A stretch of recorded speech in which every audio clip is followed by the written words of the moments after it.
You kids don't know shit about basketball, and it's so cute. You have no respect for the history of the game.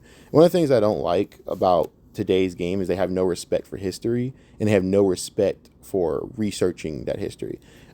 I have watched the Bad Boys documentary dozens upon dozens of times. I love that documentary. It is, to me, the heart of basketball. I don't like their methods. I don't like the way they did things, and screw Bill Laimbeer.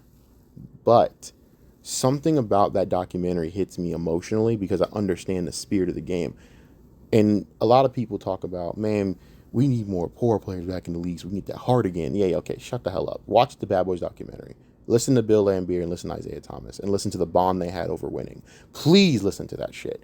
You need to understand that entire documentary before you sit there and start spouting some shit off. But one thing I did notice, and one thing I loved about that, is it highlighted a lot of things that a lot of these young cats, like this little motherfucker, does not understand. Steph would run them boys ragged off the ball. Yeah, I'm going to just choose to laugh my ass off at this. First of all, you guys severely underestimate the point guard classes back in the day. Guys like fucking John Stockton, Magic Johnson, Isaiah Thomas. Granted, maybe some of them weren't the athletic freaks like Derrick Rose and Russell Westbrook were at their time, at their peak. God, I miss Derrick, by the way. But I will say this. Y'all need to watch the tape on these boys. It's pretty hilarious. When I watch some of this, I'm just thinking, and y'all think these men could not hang? Okay. When someone tells me that Steph would run them boys ragged off the ball, I just know you don't know what you're talking about. Now, I don't know which Hall of Famer said this, probably Dennis Rodman, which, hey, it's Dennis Rodman. Here's the thing that you guys don't realize. Have you guys ever checked some of the combine numbers from some of these dudes? They're ridiculous. Granted, you can say the league average isn't like as high in terms of athleticism as it is today, but certain teams just had them dudes. The Pistons were one of those teams. The Pistons, to me, are maybe the greatest defensive team ever assembled. And also just one of the best teams assembled in terms of just like makeup. One thing I loved about the Pistons setup, as much as I hate the Bad Boys methods, was the way that it was set to the wing. The wing is equipped to handle any era of point guard. And I'm being legit about it. So people want to talk about how Steph would not be able to run them off the ball. Yeah, no, he wouldn't. Yeah, you good luck running around Joe Dumars and fucking I'm trying to speak up. Fucking Dennis Rodman. Dennis Rodman is an athletic specimen. There are literal highlights of Dennis Rodman where he's at the end of one court and he somehow teleports back to the other side of the court and doesn't break a sweat. He's Draymond Green, except in 10 times better athletic conditioning. No offense to Draymond. So I struggle to understand where you guys come up with this bullshit to fit your little narratives, but you don't know shit about sports history and you don't have respect for it. And that's fine. But don't be that dude, bruh. Like you young. I can tell you're young and you don't watch any of this shit because you don't have the respect for it yet. You will. When you get older, you're gonna have respect for it. One thing I also, because that Pistons documentary changed my entire outlook. When I saw Jordan, who, by the way, still has some of the greatest athletics of any player in the NBA in terms of the combine, his vertical, I think was like, what, 48 inches? Like up there? I forget. I want to say it was 48. I got to look it up again to make sure. Hold on. Yeah, actually it was 48. Holy shit. It was 48 inches. Okay? 48 inches. His vertical was 48 inches off the ground. So I struggle to understand where you guys get this idea that these players weren't athletes, but you need to stop. It's bullshit. Maybe the league average wasn't as high athletically as it is now, whatever. But y'all need to cut this shit out. The game was different back then because a lot of guys were more focused on strength training than being more limb because of the rules the way they were and the way that the game was played more inside than out, which I prefer because it was more entertaining and a lot of the points felt more earned. Now, do I think they'd hold Steph to 17 points a game? No. I don't think the Pistons even held fucking Larry Bird to that type of damn standard, so I don't believe that at all. But I do believe that Steph would have to change up his body and change up the way that he plays. You can't just run freely around without getting hip checked. And believe me, you're going to get hip checked. You're going to get hip checked by Mahorn. You're going to get followed by Rodman. You're going to get followed by fucking Dumars. It's the house concept. Yes, he has range, but that's not Steph's game. You guys think that Steph just steps in the building and goes, "All right, I'm going to shoot from like 50 feet and make it." No, Steph has to gain rhythm. So the Pistons would know that. You guys are talking about like an era where there was a team that masterminded the Jordan rules, but you think that they couldn't figure out Steph. Now, granted, would it work? Would it work in like totally? Sure, eventually that he might just figure it out, but he has to change up his body, change up the way he plays, and change up his spots. You also have to understand that, yes, I do agree that he would give them problems off the ball in this era, maybe, but in that old era, you could hip check, you could sit there and do certain things to kind of limit that. I don't know why I don't know why people think that Steph Curry is the only player in the history of the NBA to run off the ball. That's not true. Even the Pistons had like they called him the microwave. He was doing that shit constantly. I don't know where you guys got this idea that this is the only fucking dude in the history of the NBA to do that. He is not. He's not even close to the only guy. Also, you have to understand the way the Pistons were set up. While yes, their interior was bigger, maybe slower, and I'm talking about the Mahorn Lambeer era, not afterwards. Maybe you could say, oh, they were slower. Okay, maybe I can agree with you on that. But their wings, Rodman, Dumars, no, you can't fuck around with those dudes. Those two are like some of the best defenders of all time. Joe Dumars is literally credited by Michael Jordan as the best on-ball defender on him in his entire career. Joe Dumars. People do not give enough credit to Big Game Joe. But also, Dennis Rodman is an athletics. He's a freak.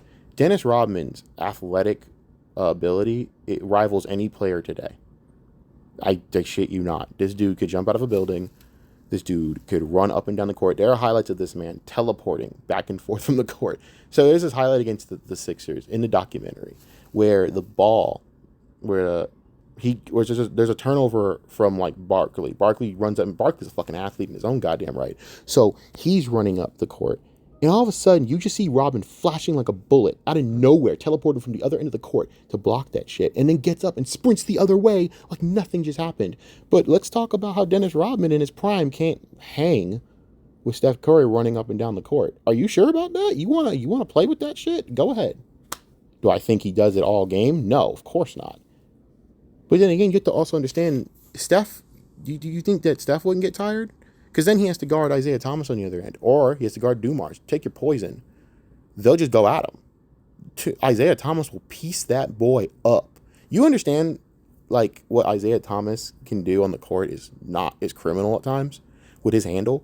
One of the top 7 greatest handles of all time. I will argue that with anyone. There are highlights of this dude doing things that shouldn't be done with a basketball. Isaiah was short, but he was also compact, and his handles are ridiculous, and he could shoot, and he could pass. He was a prototypical badass point guard. Wasn't an all-world defender, but hey, you got Joe Dumars and Dennis Rodman to kind of neutralize the whole the Slash Brothers shit for a good portion. You also have to understand they will use the house method. So what people don't realize, the Jordan rules is just a really big glorified version of the house method, but they were more physical. You could say they were dirty, yes. But you also understand that they had the athleticism to do that. They had Dennis Rodman on the wing, you had Joe Dumars on the wing, and you had the interior that's just going to punish you. So they funneled Jordan back inside instead of just letting him kill him from the mid-range and doing crazy shit like that. All right, funnel him to the inside. And because Jordan, and that like told Jordan, okay, I got to weight train, I got to get bigger. Jordan had to put on pounds of muscle to do this shit, which also explains how you guys don't understand how, like, the mentality of Michael Jordan is insane. I will never discredit that. So Steph would have to change up his body. Let's just be honest.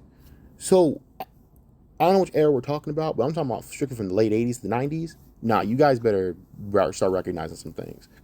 Maybe the 70s they're talking about, but even then, I don't know. Certain teams would give them problems. Oscar Robertson would give the fucking Warriors some hell of problems talk. I'm just going to keep it a buck with you.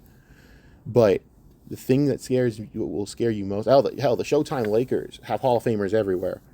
They may not be able to hit you from the outside as much, but here's the thing: the inside game is terrifying. You're not stopping Kareem. The Warriors wouldn't even have the size to stop Kareem. at all. Worthy's going to kill you. And Magic Johnson is still the greatest pure point guard of all time. Just the truth. Steph is a two guard in my opinion. He's a good, damn good passer, but he doesn't run the offense like Johnson, like Magic did. Magic ran an offense like you would never believe. You know what I mean? But the thing about it is, the Pistons were assembled to take on the greatest pure scorer in the history of this league. He could do anything. Jordan could do anything he wanted. The only thing he couldn't do was maybe shoot from the range of Steph Curry, but that's because he didn't have to. Now, if you think he couldn't learn to, a great mid-range shooter can't become a great three-point shooter, I think that's a little ridiculous. Yeah, I think Jordan could manage if he wanted to, but let's all act like he couldn't. I think that's a little ridiculous, but okay. Again, this is a dude that is the master of the mid-range, but yet can't step a few feet over and get good at three-point shooting now. Okay, we'll hold on to that. The thing about it is, people have got to understand that Pistons team would give them trouble. And here's another thing. Steph doesn't step into a building and go, I'm going to shoot from 50 feet and hit it. No, you have to gain rhythm. And the Pistons are designed to stop your rhythm. So you guys need to watch that Bad Boys documentary. You have zero idea what you're talking about. And to be honest with you, it's a little insulting that you guys still argue with these kids. They don't know. They don't know what they're talking about. They don't know. All right? They don't know. They don't actually pay attention to this shit. And they don't have a respect to look into it.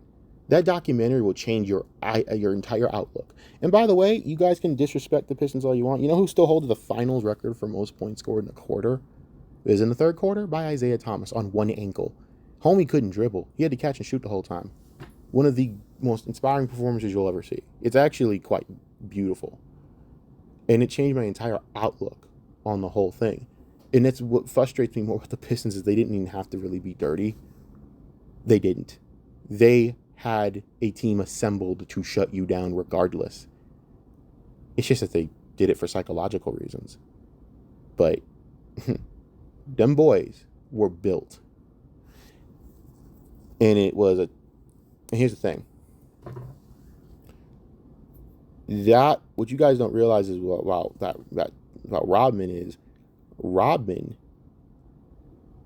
wasn't even like a starter at that, like at a certain point to for the Pistons even win a title. Like Aguirre had to step down. Mark Aguirre, who also is a badass in his own right at times. Homie could ball. Mark Aguirre could ball now, but he took the six-man role, and he said, "I'm holding Dennis back. I'm holding him back. I can't do this. I'm holding back a special unicorn."